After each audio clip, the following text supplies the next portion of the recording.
Good evening, all you awesome people out there. I'm Scott. That's Day. That's Ryan. And Rob Manning will be on forthwith. And this is Tales from the Film Set. We're going to be breaking down the Marvel's flop that happened recently. We're going to be discussing Next Goal Win, the latest Taika Waititi movie, which myself and Ryan saw separately. Both of you guys saw the Marvel, so we'll talk about that. We'll talk a little Scarefest. But first and foremost, and very happily on my side of it, we're going to be talking the SAG strike, which, holy crap on a stick, is finally over. Oh, I love that. That's so apropos right there. Dude, oh my God. Okay, let me put this. Go ahead. Go ahead. Right. My enthusiasm was so big, I kept talking. Ryan, go first. No. You guys have more to do with SAG-AFTRA than I do. I really have nothing to say on this matter except I am happy for everybody involved. I know it may not be the most ideal solution as far as some people's points of view, but at least you can go into the holidays making some money for Christmas. I think that's more an important thing. These people who have been not working, finally getting to at least trying to get some work before the holidays. This is the time of year where you really don't want that unemployment head really hanging over you. Yeah, Right. that's what causes all that misery and stuff during the holidays that no one wants to think about. So I am thankful for the season that you all are working. So that's the Thanksgiving thing. That's what you're thankful for, the fact that we're working. We're thankful for that too. Yeah. Yeah, in this case, this is what I do know. Most productions are going to be starting up right after Thanksgiving and rolling until basically the week before Christmas. And then after that, they have their mandatory break. And then everything 100% is running starting January 1st. Background, stand-in, and photo doubles have a mandatory automatic 11% pay raise, followed by a 4% pay raise come July 1st, and then a 3.5% after that. So right off the bat, that actually is an increase of income, which honestly is better.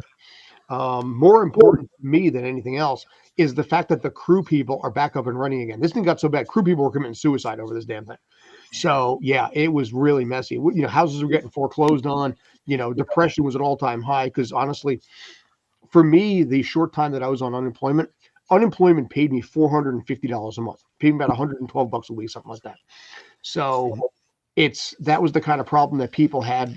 People with real responsibilities, house, mortgage, kids, all this kind of stuff were pulling in spite of what they were used to. So it got really, really ugly. So I was frankly very surprised to find out that this got resolved on Wednesday night.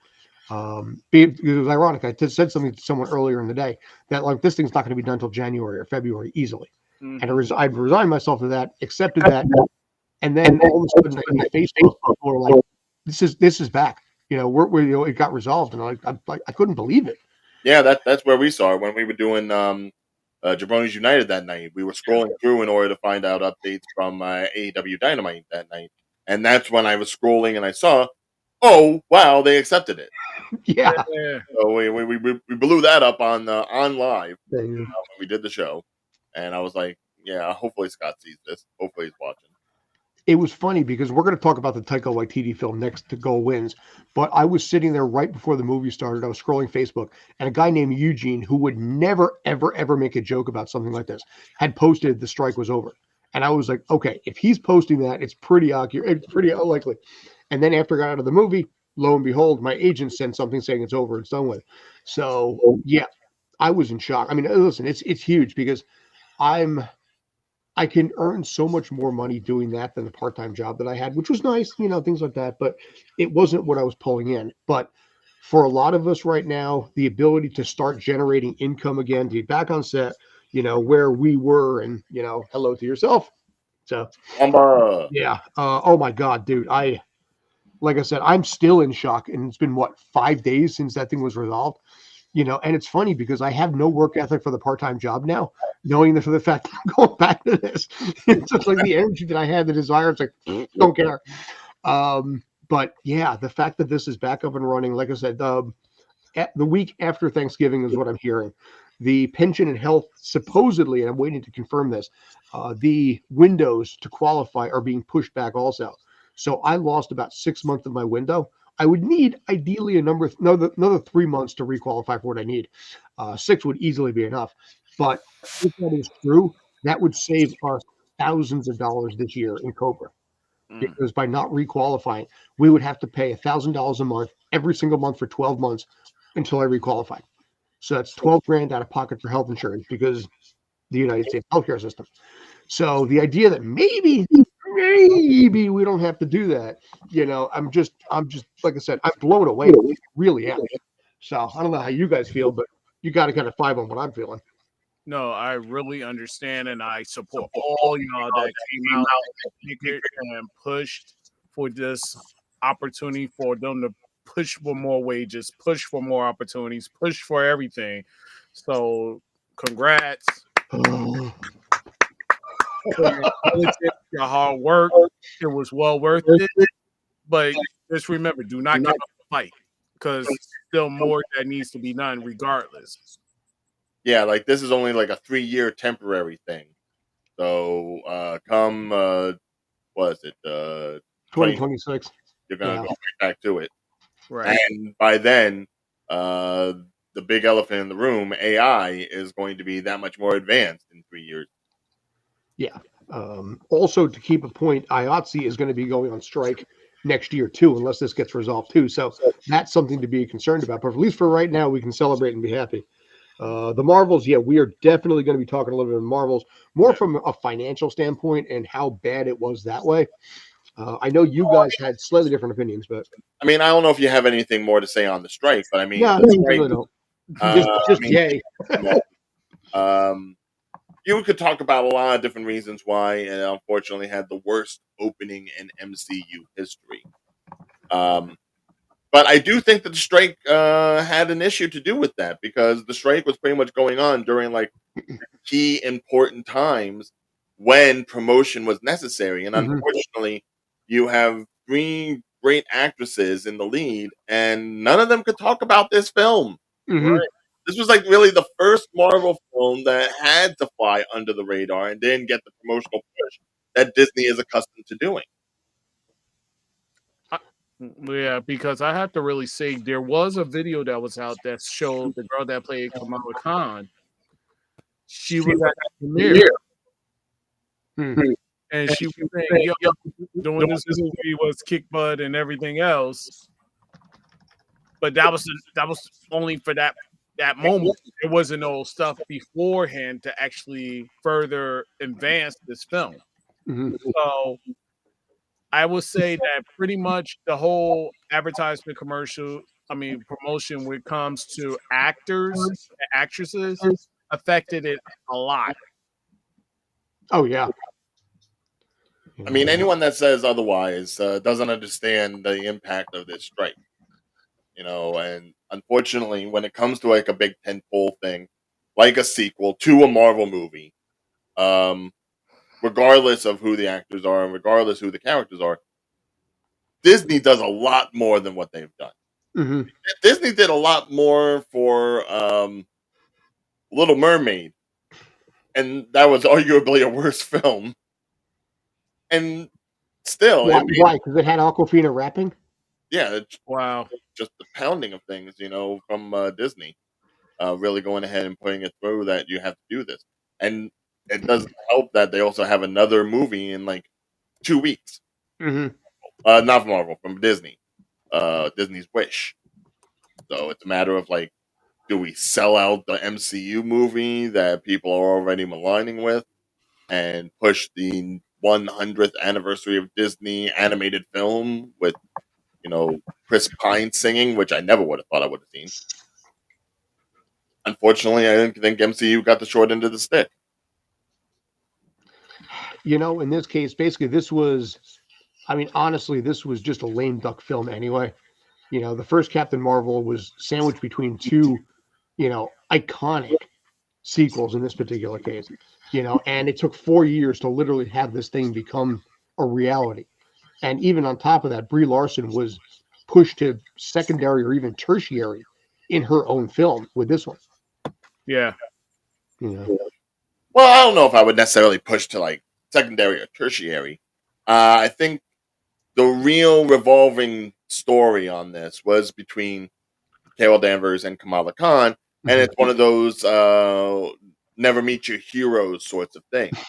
Yeah. You know, like Kamala has one of the biggest thing about Kamala is that she has been a fangirl. I didn't want to say fanboy because fanboy is just so different. But yeah, Kamala is that that Stan. And unfortunately, what you learn about Captain Marvel is that all this time away from Earth, she may be one of the most powerful beings in the universe, but even she messes up. Yeah. It's basically like the Sophia when you find out what her actions to the Supreme Intelligence does to Hala. And then it's like she gets angry, she's short tempered, typical character. And Kamala is seeing all this, and it's like, I don't know how to react. And it's like a very growing moment for Kamala. But I'd say overall, the one who really got the short end of the stick was Paris. Mm. Hmm. and that's really like, look, my review is out there. Davion's review is out there. We said our pieces in regards to like the bad parts of the film. Right. Would be the lack of exposition in the first half hour that really would have helped, or the short run time, or some of the choppiness of the editing. But all in all, that's still a fun film. And unfortunately, the 47 million doesn't necessarily say that a lot of people went out in the film and saw it and hated it. It just means that there was no push to get people into the theater to see the film. If you got the typical Marvel audience going in there and buying tickets and sitting down and watching it, I'm mostly assured a lot of the MCU people will go ahead and tell you this was more fun than they've had in a theater in the last couple of years. Mm-hmm. Right. And spoiler talk, the two scenes that everyone bitches about, I loved them. I love the flirting thing with the music, the cats playing in the background. That Yeah. was classic. And I like the whole planet that sings and dances in order to communicate. It was unique. It was cute. It was cute. You see like you see Monica and Kamala just kind of like swerving while like Carol's dancing with her quote unquote husband. I'm like, that's just a nice little like piece of like flavor text to give you an idea of like what Carol has been up to in all these years. Because otherwise you don't see or hear anything about her. She's just out in space. Right. So yeah, learning that she has like a political husband. I mean, Mm-hmm. dude. And then seeing her in the dress, dude, she killed the dress. Oh my god! Like I'm not usually like a Brie Larson person, but this movie made me a Brie Larson person. Well, I think what in this case here, because of some of the complaints that people had with the first one, by virtue of the fact that she was just so overpowered and so strong, there's no place to go with it. So you had to bring her down a notch in some facet or form. I think in this case also this movie shares some similarity, maybe we'll say, to Avengers 2, where you're dealing with the repercussions of the mistakes that were made. In this case, I mean, obviously with the second one you had what the AI, whatever that was, but Ultron. Just intelligence. Yeah, so you had Ultron in this particular case as a byproduct of a mistake that was made by Tony Stark and dealing with the ramifications of that. So it is have some degree of similarity there. But with the Marvel films now, because it's tank after tank after tank, there is such a massive show it to me and prove it to me mentality that I don't think any of these movies are going to do well until you have something that just blows people right out of the water. And if they bring back Robert Downey Jr. in some iteration, that might be a start. But boy, is that going to be rough on the budget. Yeah, this thing with the talk about whether or not they're going to bring back Robert Downey Jr.'s Iron Man, or if they're going to bring back the original 6 Avengers in some way or show. I mean, look, I've been saying this probably from like day one. Everything we've seen in Phase 4 and 5, I do think is like scattered. It's meant to be multiversal. These movies are not happening in the 616 or Right. 999999 that we hear about in Beyond the Spider-Verse.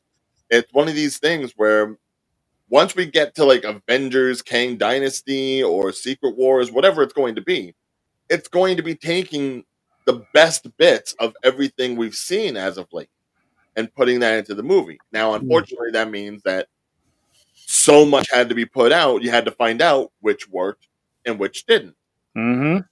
So, I mean, I'm more than positive that probably because of what we saw at the end of the Marvels, um, probably Spectrum or whatever you want to call Monica Rambeau, she will be showing up, I'm sure. Doctor Strange will probably be showing up with or without Charlize Theron. I don't know.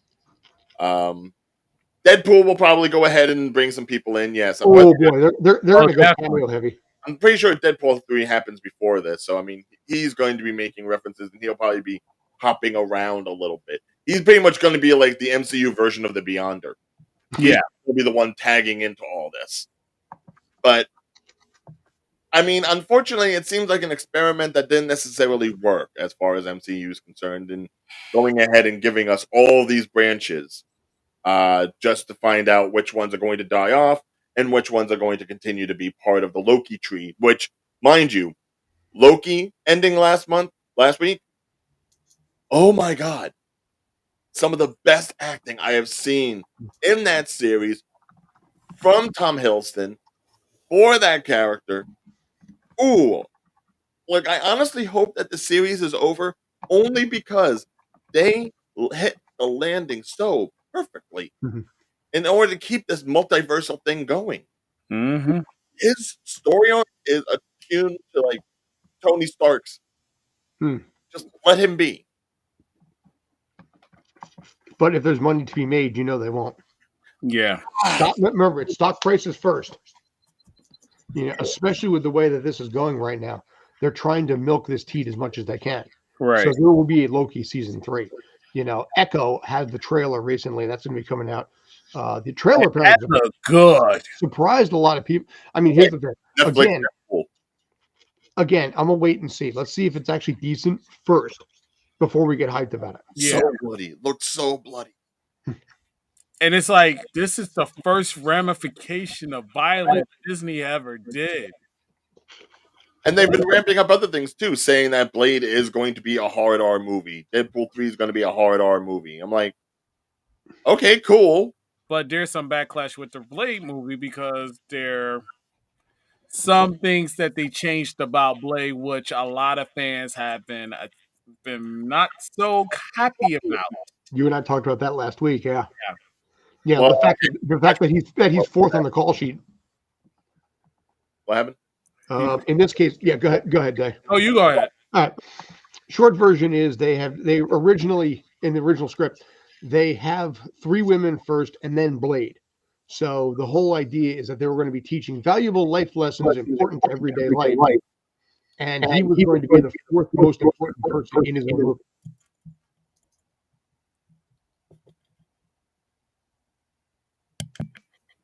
I'm lost there. How do you mean? I thought Blade was pretty much just going to be about like him working with what's his face, Jon Snow, with his Black Knight blade. That was the original plan at first. Well, yeah, because that's what you got in the Eternals. Mm-hmm. Because they supposed to introduce the whatchamacallit, not the Midnight Suns, but the other group that's like a zombie, a werewolf, and some other characters from the Monsters universe in the Marvel. So it's like DC has the same thing similar. It's not. Is it Creature Commandos or Creeping Commandos or something like that? Yeah, DC version of Creepy Commandos or something. I know, and they've shown them in like animation form before. I think there was like a Halloween special with them and Doctor Strange on the old Spider-Man show. Right. Because it's supposed to be the Midnight Suns, pretty much. That's what you call it. Or, well, I mean, that's all part of like the Marvel Knights comics, that line that they used to have. You're right. And then on top of it, they also changed Blade sex. Okay. So I thought Blade was still a guy, but no, not sex, but sexual orientation. Oh, he's gay? That's what they was trying to bring up, yeah.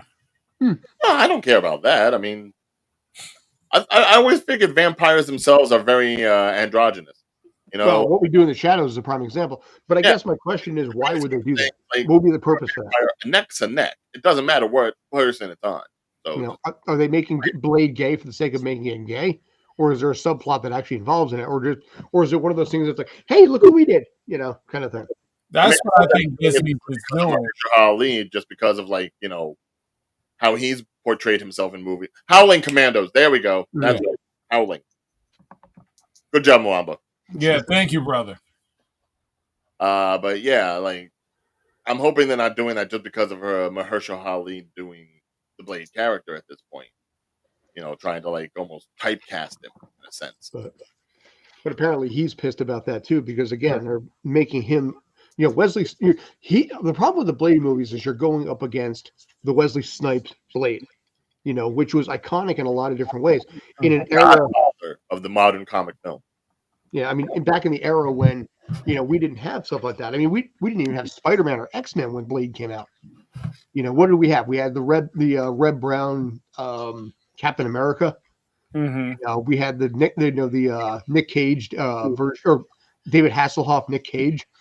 We didn't have Nick what we Fury, have now. You mean Nick Fury? Nick Fury. I'm sorry, Nick Cage. Sorry. Okay, fine. Nick Cage, Superman Reborn. I want to see that film. You know, the one where basically they didn't want to see him fly or him in the suit. You know, but like I said, Blade made it unique because it's like you had a badass, you know, comic book thing that was unlike anything you would ever seen before. And it was violent and it was well choreographed and it was iconic. This latest one has to face that and show we can hold up to it. Right. And right now it has it. And it's there's so many comic movies behind it right now that have been kind of You know, I've been working my way through the DC animated stuff. That stuff's fantastic. Mm-hmm. Dude, I've plowed through probably a dozen of them in the last 2 to 3 weeks. Yeah, I still have Warworld to watch. That just came up on HBO Max.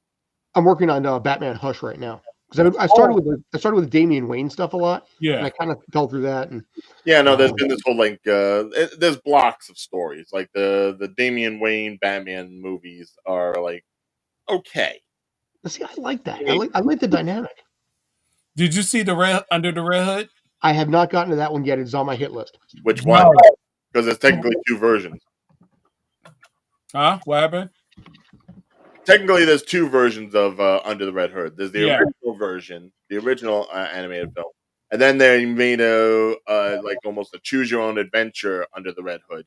Stick with the original. I'm going based on what there's an IMDb list based on ratings. I'm kind of working from low to high, which unfortunately also included Batman and Harley Quinn, which was terrible. Wow, that was.